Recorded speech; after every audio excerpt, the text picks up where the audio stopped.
Sunday is the 100th anniversary of the Armistice. This is the day the World War I ended. We used to call it Armistice Day. Now we call it Veterans Day. That's right. On the 11th hour of the 11th day of the 11th month of 1918, the war that was supposed to end all wars ended.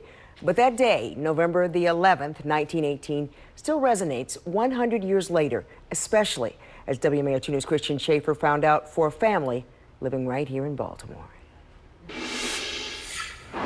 We have U.S. Army, we have U.S. Coast Guard, U.S. Marine Corps, and U.S. Navy. There are 1,752 names etched into the marble walls of the War Memorial in downtown Baltimore under an eternal flame. The whole point of this room is to remember all of these soldiers. 1,752 men from Baltimore City and every county in Maryland who died thousands of miles away from home in World War I. In all, more than 9 million service members died. Baltimore's War Memorial was built in the early 1920s. Above all those names, an inscription to the veterans who gave their lives in the World War. Nobody thought there could ever be another one. Because a world war had already been fought and the scale would never be replicated. It was a destruction unlike anyone had ever even imagined. The destruction ended at 11 o'clock in the morning on November the 11th, 1918. Just too late for one of the names on this wall.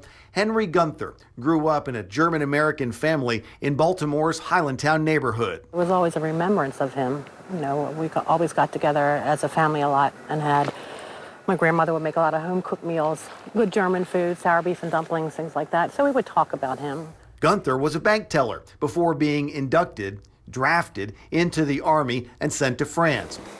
He's buried at Holy Redeemer Cemetery in Northeast Baltimore. Yeah, I mean, as a child, Dad would come often, and I would come with him. This is a picture of Carol Aikman's dad, who was also named Henry Gunther after his uncle. Her father was born in 1923, the same year the body of his namesake was buried here. I think he felt the connection mainly because he was named after him. And there was often a lot of talk in the family about what happened to him and how it was sad, but yet it was an honor at the same time. An honor and a unique distinction. On November 11th, 1918, the French and the Germans had agreed to the armistice that would end the war, including the time it would go into effect, 11 o'clock in the morning. Word spread through the trenches dug across northeast France. American, British, French, and German soldiers began hearing about the coming armistice from their commanders, but the fighting continued. They didn't want to actually let go of it, and if they had let go of it sooner, I think that more people, including him, may have been alive. In fact, nearly 3,000 soldiers died on the very last day of the war. Henry Gunther was with his unit near a town called Verdun, about 170 miles east of Paris, when they saw Germans manning a machine gun. Gunther charged their position. The Germans are even said to have been waving him off, knowing the war was about to be over. But the soldier from Baltimore kept charging and wound up being shot in the head. He was 23 years old. The time, 10:59 in the morning. Was going to do what he had to do to help. So I think that says a lot in terms of his perseverance and his dedication.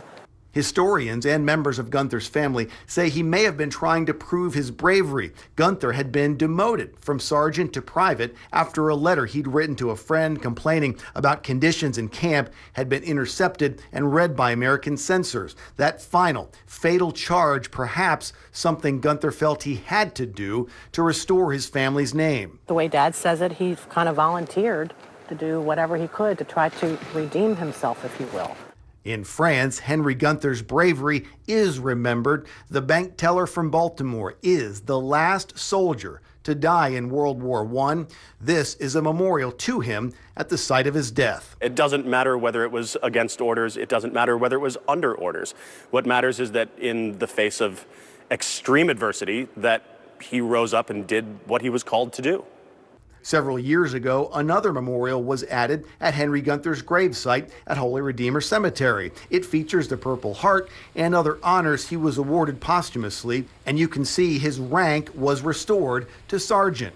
Carol Aikman says her father always knew that what his uncle did meant something for their family, for his city and his country, the end of the war to end all wars.